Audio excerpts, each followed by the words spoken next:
Hi guys, Kiki here from Perfume Passion. I'm happy to be able to introduce to you today a new Swedish perfume house. I was so happy to discover it. I'm not talking about it just because it's Swedish. I happen to think it's a really interesting perfume house as well, and it is called Savour, and it's by Linda Landenberg. She has another line you might have heard of. It's called LL, or Linda Landenberg, just like her name, that has 4 fragrances. I just wanted to say that I reached out to her and asked if she could meet me, because when she had her pop-up store downtown, this was a while back. I had COVID, I couldn't go. I asked if she could meet me and maybe have coffee and just kind of like walk me through her fragrances and tell me a little bit about each one. And she said she was a little careful with who she meets right now because she doesn't want to get COVID and ruin her sense of smell, because then she can't work.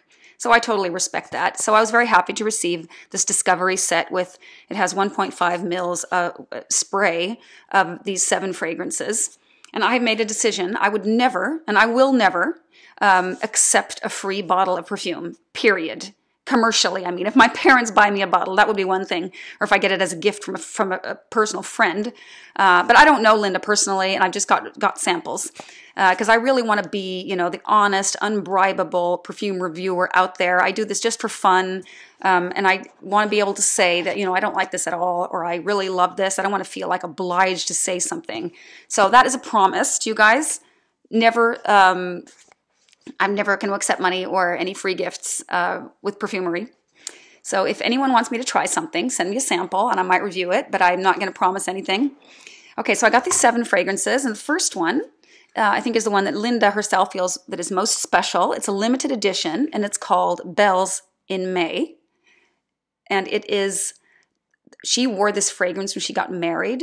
It features lilies of the valley, and that's the only note listed. And this is a very authentic interpretation of the way they smell when they just kind of, they're just blooming, or they're freshly cut. You put them in a vase, you bring them inside.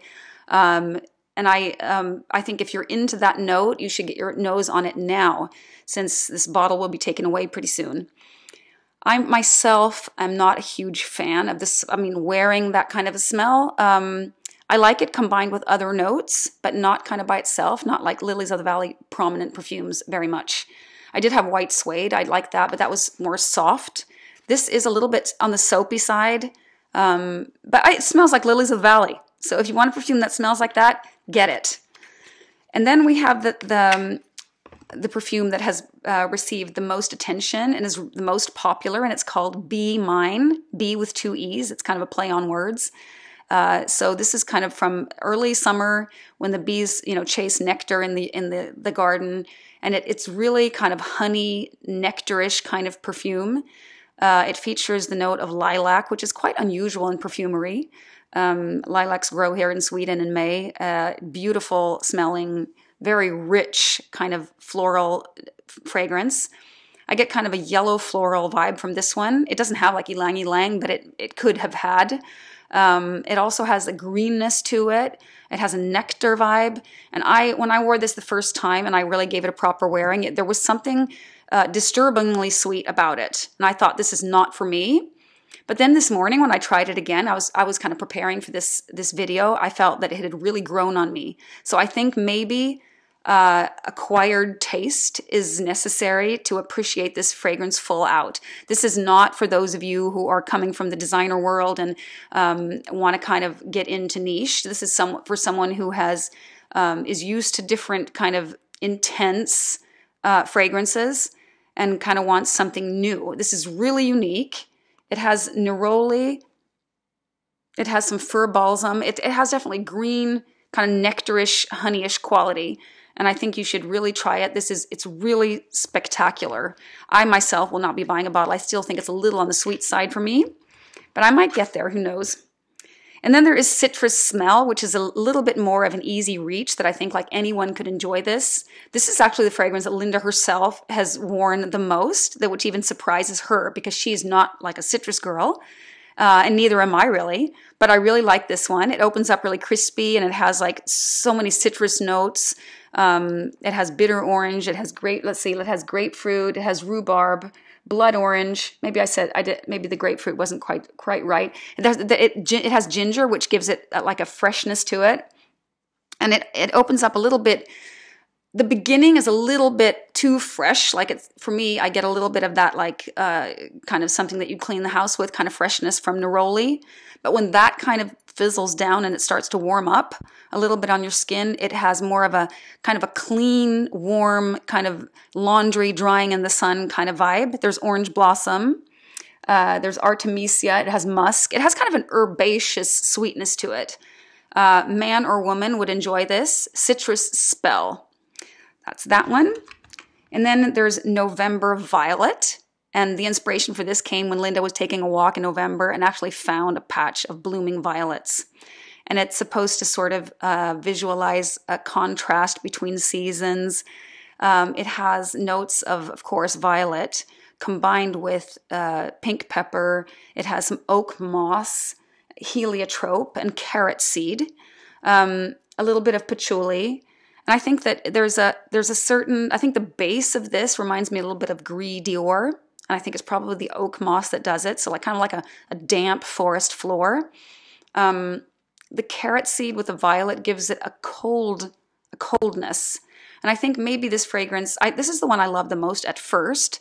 But the more I wore it, the more I felt like I wanted to add something a little bit soft and sweet to it because I found it a little bit cold. I have not yet tried it in the summertime. That might work better. And I think it may be a tad too metallic for me. But I really think that she has created something really unique in this fragrance. And I think I will try it again in summer and see if this... It's really, really special. And I do like violet, but my other violet fragrances are like typically combined with maybe with vanilla and a little bit more milky perhaps. This is a little bit powdery, a little more kind of, God, how do I describe it? It doesn't have that milky kind of creamy vibe. It has a more clean kind of smell. Okay, so we have then Patio, which is my favorite actually in the collection. Such an easy wear. Patio, the inspiration came kind of from, picturing yourself sitting down by the Mediterranean somewhere on an outdoor kind of area. The sun is shining. It's a great day. You've had a fantastic lunch. You might go for a walk afterwards, like under the pine trees. You can kind of hint the smell of the ocean, the sea. And it has an aquatic kind of quality, but it's more green. It doesn't have any of those marine notes like acqua di sale or anything like that. This is just really pleasant, and it's fresh. And it's warm, and it has kind of like citrusy notes combined with pine notes. And it has a little beeswax, a little cedar wood, a little chamomile. It reminds me a little bit of Orangea from Profumum Roma, but this is a much easier reach. That one is really sharp in the opening. They both have the note of petitgrain, so they're both kind of green. And that one has mint. Orangea has mint. This one has chamomile. What else could it be that gives it that greenness? Yeah, the petitgrain, of course, but it has a little bit of that same kind of quality as that one once that one fizzles down. So this is I could wear this anytime. I would never feel that it was too sharp. It's like as soon as you spray it, it's beautiful. And it kind of stays that way. So Patio is definitely the fragrance in this collection where I would be most likely to purchase a full bottle. And I want to tell you that the price of these fragrances, I think they're all the same. They retail for 995 Swedish crowns for 50 ml, which is about €100, $100, which I think is a really good, reasonable price. You're getting a lot for your money. Let's see. Okay, so we have Fougère Sombre, which is a kind of a modern kind of fougère. A fougère is like that typical structure of a male kind of barbershop-y fragrance that has, kind of aromatic top notes and more like of a woodsy base. And this one has also notes of labdanum and tonka bean and amber, which makes it a little bit more, it has a little bit more of an oriental vibe and maybe a little bit more unisex than a typical fougère. And Linda has also said that a lot of women have purchased this fragrance and they find it that they want to wear it. But it does have, let's see, it has lavender, it has basil, it has clary sage. So it does have that, some of the traditional fougère notes, but it also has this add-on and a little spicier, a little more like resinous base. There's vanillic undertones. I think you'd probably like this, either man or woman. For me, I still find it a tad masculine, and I don't think I would pick this out over like other. I would pick out instead, I think, like a classic amber rather than this aromatic fougere kind of amber.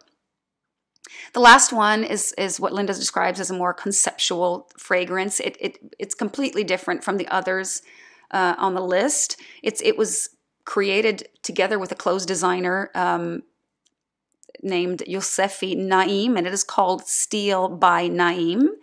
And it's kind of, it opens up with aldehydes and black pepper, and it has definitely a metallic kind of steel quality to it.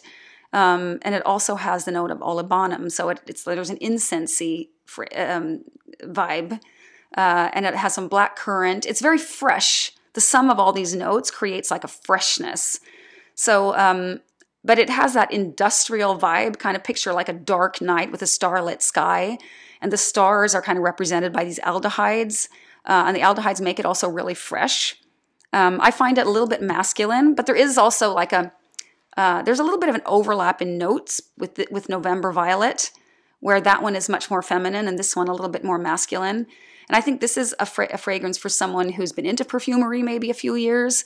I have a friend who loves both industrial notes and incense. She is going to absolutely love this.